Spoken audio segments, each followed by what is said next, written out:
Welcome to episode 20 of the Exponential Performance Podcast. In this episode, I talk about eating out of a silver bag. We talk about Radix Nutrition. We also dig into what you should be focusing on and working towards in the gym. And Dr. Evelyn Parr drops in for a few comments around training for Masters athletes. Let's get into it. Welcome to the Exponential Performance Podcast. Join sports scientist and performance coach Maddie Graham to find out how to train smarter and maximize your performance no matter who you are. G'day mate, welcome to the Exponential Performance Podcast. I'm Maddie Graham and it is so good to have you here with me. Welcome to episode number 20. I made it to number 20. And I think it's been about 22 or 23 weeks in the making. So I've tried my best not to miss a week, and I've only missed a couple in there. Which, when you consider I'm in the process of moving house and building a new house and 2 screaming kids, I don't think that's too bad. So I hope you've been enjoying the episodes so far. If you have been enjoying the episodes, you've been finding the content valuable, and it's been helping your training, please share them around on social media. Give me a thumbs up, give me a like, share them with your mates. First of all, on today's show, I want to talk about Radix Nutrition. Now, if you follow me on Instagram or on Facebook, you've probably seen posts on there, little videos, little posts, little stories on Instagram about these freeze-dried meals that I have been using. Now, Radix Nutrition kindly sent me a box of these meals to try on the proviso that I give some honest feedback. So this is all this is today, is honest feedback. I received nothing from it apart from, I think it was about 10 of these meals to try. So freeze-dried meals, for those that aren't quite familiar, they come in a little bag. You peel the top off, you pour in some boiling water, and it rehydrates the dehydrated food inside them.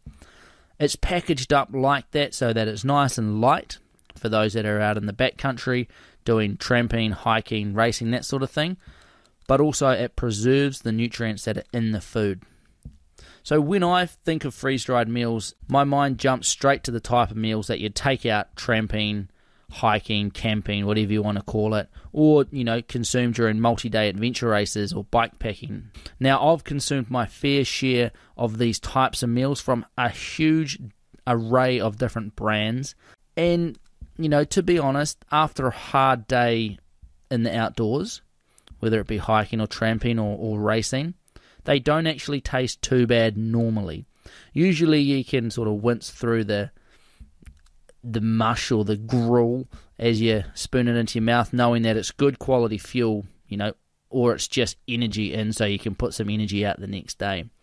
However, I wouldn't go as far to say that they're tasty, and I definitely wouldn't say that they're healthy, because normally they're quite high in fat and in salt, which isn't too bad when you're out there working hard in the outdoors, but you probably wouldn't want to consume them on a daily basis. So with this in mind, when I first heard of the Radix Nutrition range and their freeze-dried meals, I just thought it was going to be another one of these options that you could choose for when you head out into the great outdoors. While these do tick all of the boxes for keeping you fueled when you are in the outdoors, and they would be a great option if you are planning a big outdoor adventure, where these really stand apart from the opposition are in day-to-day nutrition, believe it or not. Now, Radix, the word itself, means the origin or the source of something. And Radix Nutrition have the belief that good quality nutrition for health is the cornerstone of optimal performance. And I would tend to agree with them there. If you've ever read my Performance Temple Handbook, you'll see that health underpins the whole Performance Temple. If you're not healthy, if you're not consuming good food to support your health, well then you can't really think about performance. So with this in mind, their whole range of meals are built with this in mind. So how do they actually stack up in the real world? Well, from past experience, like I say, I wasn't expecting much in terms of taste. And this is a big draw card for me because it doesn't really matter how good something is for me. If it doesn't taste good, I'm probably not going to take it, okay? I'm just not a big fan of things that taste like crap. Now, the first meal that I tried was from their breakfast range, because I've got a range of breakfast options, well-being day-to-day health options, and then also a performance range. So the first one I tried was breakfast, and I was expecting a bland type of porridge mixed with some, sugar to make it kind of sweet, because that's what breakfast tends to be when it comes to freeze-dried meals. What I got, however, was quite different, and what surprised me the most was actually the texture of it. It wasn't the normal mushy, slimy paste that often comes out of freeze-dried bags, but it had real texture and crunch to it. Normally, crunch is something in a freeze-dried meal that you want to avoid because it means you haven't rehydrated whatever's in that packet properly. But the crunch in these Radix Nutrition breakfasts came from the seeds and the nuts that were included in them. Now, I don't want to bore you with the details of all of the meals that I ate over the last couple of weeks because there's been quite a few of them, but if you want to try them for yourself, you can head over to the Radix Nutrition website, which is simply www.radixnutrition.com, and if you use the code EPP20, you can get a 20% discount off your order online until the 31st of August. So make sure you take advantage of that. Now, these meals are more than just, I guess, a freeze-dried meal. They've had about 4 years of research and development to get them to where they are. And it seems every facet of these meals have been well thought about, which I really like.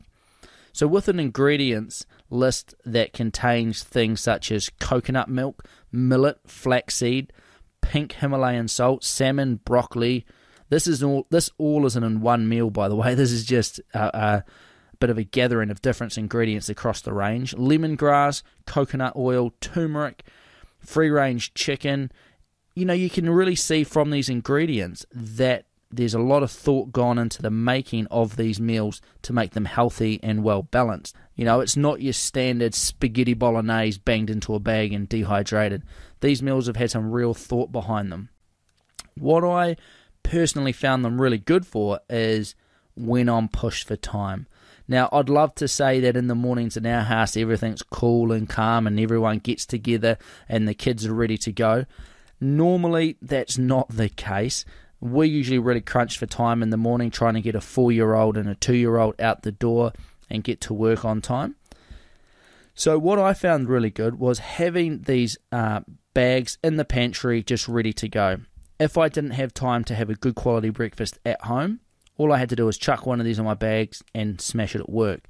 Or the same thing with lunch. If I didn't have time in the morning to prepare lunch, I knew that if I just reached in, grabbed one of these meals, then the quality of my lunch was going to be spot on. I found this fantastic. If you travel a lot for work and you're sick of just grabbing, a pie and a Coke from the garage during your work day, chuck one of these in the car. All you've got to do is get some hot water, bang, and you're ready to go. Also, athletes that are training or traveling and racing overseas in countries where the food options are really dodgy, these meals are absolutely perfect. The other place I've found them really good is for young athletes who have got early morning training and then school and finding time to get in a good quality breakfast before school. This here ticks the boxes. And also those students might be at university or boarding school that are athletes as well that are boarding and in the dorms, to be honest, the food isn't that great that comes out of those kitchens. So having these options on hand, again, is just, a really good option. With them, they're definitely not eat these for every meal for the rest of your life. However, they could be in terms of the nutrients and what's actually in these packets. They tick all the boxes. You could eat them for every meal if you didn't want to cook. However, I see them being just a really good nutrition tool for busy athletes that want to make sure they're ticking all the nutrition boxes. So again, if you do want to check these out for yourself, head on over to the Radix Nutrition website. I'll post all of the details over at the Exponential Performance website under today's show notes. Simply use the code EPP20 to get a 20% discount before the 31st of August. Now I'm going to be doing more ongoing reviews of these, so check out the Exponential Performance Facebook page, Instagram and YouTube channel, because I will have a little bit more detail on these and the flavors and the things that I like the most. Best thing about these things, you rip off the top, you pour in the hot water, 10 minutes later you've got a perfectly well-balanced, healthy option to eat that's geared towards your performance. So go and check it out. Highly recommended. All right, team, I'll leave that with you. That's enough about Radix Nutrition for today. Let's jump into today's listener Q&A.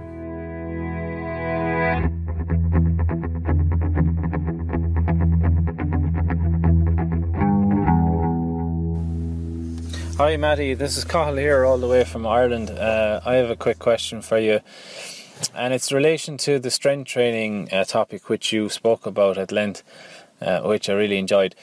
But the question is regarding targets for strength training. I'm a cyclist and I train quite a lot, and it's quite easy to do the training because I have racing goals and I have very specific goals and targets to keep me motivated. But I find that when I do strength training in the gym, it's just really monotonous and boring, even if I'm working to a plan, because I don't have any specific goal or target to reach by the end of it. No specific indicators, if you like. And I was just wondering if there are any obvious indicators that we could add or work to make the whole strength training a bit more meaningful and keep the motivation up throughout the winter here in the Northern Hemisphere once it arrives. Cheers, man. Meaningful and keep the motivation up throughout the winter here in the Northern Hemisphere once it arrives. Cheers, man. Hey mate, cheers for that question, and it's awesome to hear that you're tuning in all the way over in Ireland. Hey, if you're out there listening, anybody, whereabouts are you tuning in from? Post a comment down below. What country, what city are you located in? It would be cool to know where all of you guys and girls are based. So, strength training. What should we be working towards and what goals should we have in the gym? It's a good point. The key thing with strength training is to remember that you're not training in the gym to get strong in the gym. You're training in the gym to get better at your sport, whatever that might be. In your case, mate, it's cycling. So that is the real world performance indicator, is how much improvement you're getting on the bike. As long as you're improving on the bike, that's our key measure. So what can you target in the gym? Now, one of the first things in the gym is just to monitor your training load. If you're monitoring the weight and the sets and the reps, you should see a progression over time there. It should increase. The amount of weight that you're able to complete for your outlined sets and reps should increase over time. And then just how you're feeling throughout the session should improve as well. So it should start to feel easier for a given weight. There are some strength standards out there, and these strength standards come from Dan John, who I've talked about in previous podcasts. But Dan John is quite a well-known track and field coach, and he has some strength standards that I really like to work with. And the strength standards are pretty much like the baseline, basic strength for athletes of all ability and of all sports. So what Dan John suggests is that you should be able to do a squat with at least your body weight on the bar. So if you are a 75 kg cyclist, you should be able to do a squat with 75 kgs on there.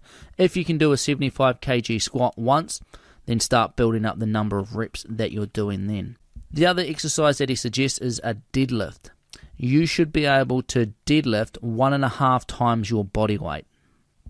So what he's really saying is that once you reach these markers, say a body weight squat or a 1.5 body weight deadlift, you're at the point where your strength is no longer your limiting factor in your sport.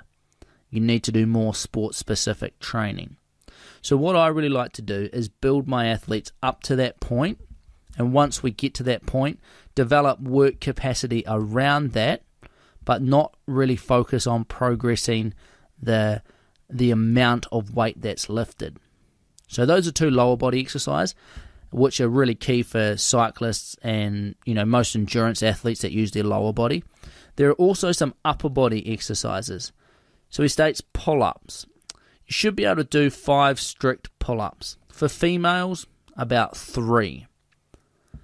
If you can do that, then your upper body strength, is good. Then for bench press, which is a pretty good indication of just overall upper body strength, you should be able to bench press body weight. Now, for endurance athletes such as cyclists and runners, I would tend to argue a little bit about a body weight bench press, because it's not actually going to help improve your performance that much. So what I would recommend is working towards those strength goals of 1.5 times your body weight in terms of a deadlift and 100% of your body weight for a squat. Once you hit those strength goals, that should occur hopefully in your max strength phase, you should then be able to really build your explosive power using the plyometrics in that next phase, which will help develop your power transfer on the bike and running, as research suggests. If those don't sound like numbers that you want to work towards, or it's not something you're not interested in, then just monitor what you're doing with each exercise, and you should see progress throughout. If you're not seeing progress, then something's, not lining up. Apart from those key lifts, what you could also do is look at tracking simple things such as the number of push-ups you can do without stopping, how long you can hold a prone hold for. You could look at how far you can jump in 5 jumps. So do 5 jumps, measure the distance, or you could do the distance you can hop with 5 hops, measure that distance and use that as a tracker. That jumping, that explosive nature of jumping and hopping has been shown to correlate very well with running performance. So if you are a runner, if you can keep track of that hopping and jumping and that's progressing, that's actually been shown to improve your running performance as well. So it's a gym-based measurement that transfers really well into the real world. So I hope that answers your question, mate. If you've got any other questions that you want me to expand on around this strength training topic, keep them coming in, because it is an important topic to get on top of, and there's a lot of misinformation out there. If you haven't already listened to the episodes where I dig into strength training for endurance athletes, get back and check those out. Those were in episode 14 and episode 15. I'll post a link in the show notes to both of those. So there you have it. There's a little bit of a listener Q&A about strength training for cyclists in this case. Remember, if you've got a question, feel free to send it in over at the Exponential Performance Coaching website.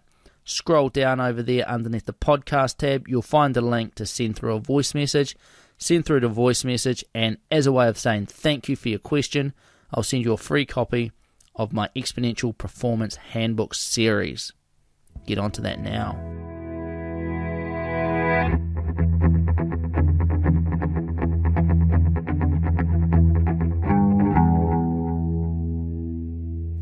So this is a problem I come across a lot.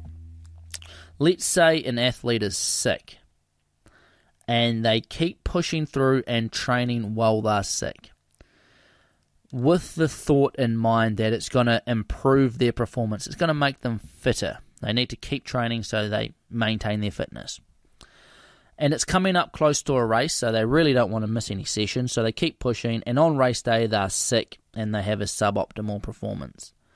Now, it would have been better for that athlete to rest up. They wouldn't have boosted their fitness any through their training, but the thing that would have improved their performance the most was being 100% well and letting their body get rid of the sickness, if you like. The same thing can be thought about with injury. If you're injured and it's coming up to a race, or injury at any time, you need to let the injury heal. That's the thing that's going to boost your performance the most. And I think the best way to think about this, or a wee tagline that I always like to throw around, is that it is better to be a little bit underdone and healthy in terms of injury or sickness than it is to be fit and injured or sick. Because if you're injured or sick, it doesn't matter how fit you are, you're not going to be able to perform very well. So improving that health or getting over that injury is the thing that's going to improve your performance the most. And it's quite hard for some people to get that through their head, because if they're missing training sessions, they feel like it's undoing the work that they've done, or it's not helping them reach their goal. Where in fact, in these cases of injury and illness, it's the best thing you can do, is to let your body recover and to heal from these things. There's usually some type of training that you can do around these things, but it might not be the original session. So if you've got an injury or you've got an illness, think about what you could be doing to help your performance, but that it might not actually be the planned training session. So if you've got an injury of the lower limb, you can always be training your upper body or your core, whether it be a gym session or a stretching session, foam rolling. All of those things help performance in the long run. And if you've got an injury or an illness, it's often a really good time to divert your attention to those things and let your planned training sessions fall by the wayside. And this can often help athletes not feel guilty about missing sessions, which is often a common thing. If you're really sick and you are bedridden or you're on the couch, that's the best place you can be to let your body recover. While you're on there, you can always be prepping for your race or maximizing your time that you're not training by doing some mental rehearsal, running through race day in your head, doing gear preparation, writing checklists for your support crew or for you on race day. Mentally rehearsing things is a thing that's not done enough, and it's something that is extremely effective at maximizing your performance on race day. When you're sick or injured and you have some extra time on your hands, rather than just wallowing in self-pity or wasting your time on your phone, looking at Facebook and bloody Instagram, spend some time doing some mental preparation for your race. It's an ideal time to do it. So I guess the underlying thing I really wanted to get across is that it is better to be healthy. That's going to improve your performance the most. It's better to be a little bit undercooked, so to speak, and healthy on the start line than it is to be, in brackets, fit and injured or sick. So the next time you're faced with that scenario, keep that in mind. Keep that in mind. It's better to be underdone and healthy. Done.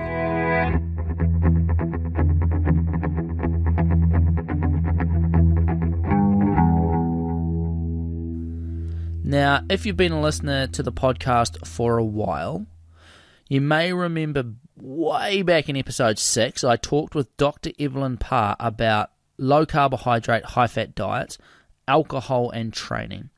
Also on that podcast, I covered gelatin supplementation, and at the end I answered a question about training for masters athletes.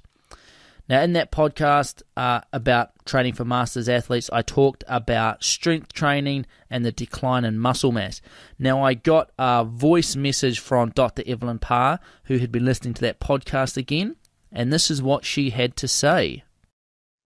Hey, Maddie, I was just listening to one of your older podcasts, or the end of my old podcast, about masters athletes and the decline in muscle mass. Did you know that muscle mass starts to decline, or your peak muscle mass is around the age of 30?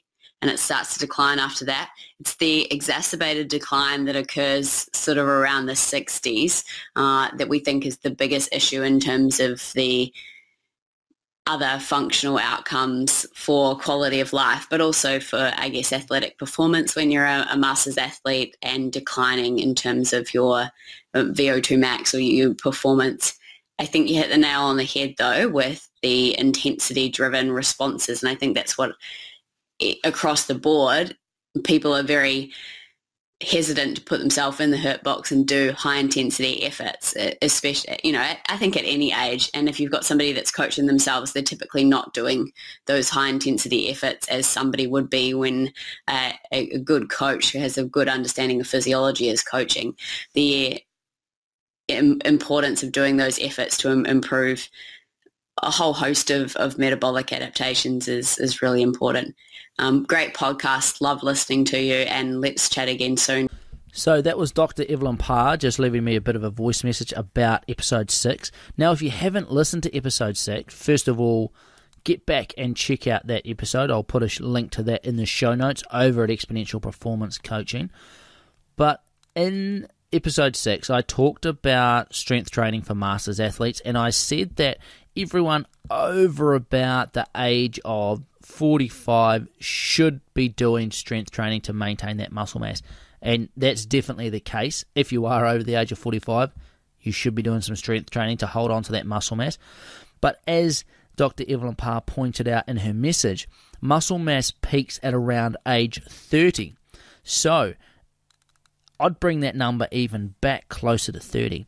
If you're over 30, you should be doing some strength training to hold on to that muscle mass, because it is going to start decreasing every year going forward. And you want to hold on to that muscle mass, not just for performance, but for quality of life.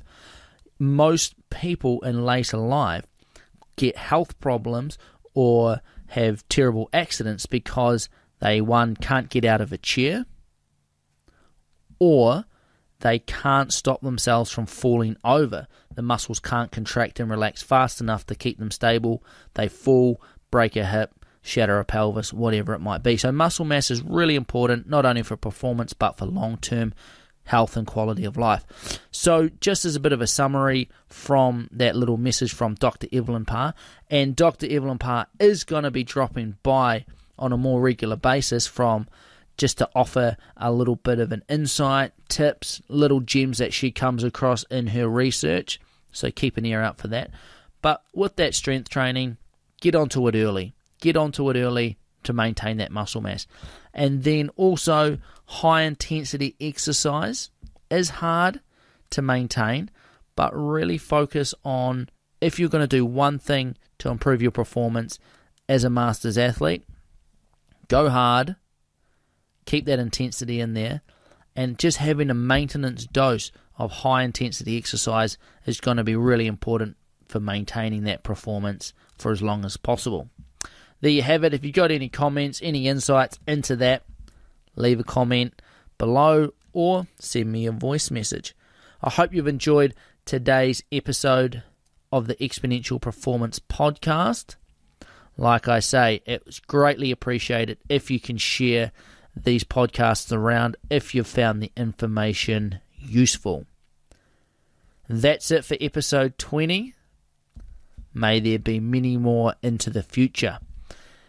If you haven't already got over to Radix Nutrition to check out those meals, remember, if you enter the code EPP20 at the checkout in the reference field, you'll get a 20% discount so that you can give them a wee test out for yourself.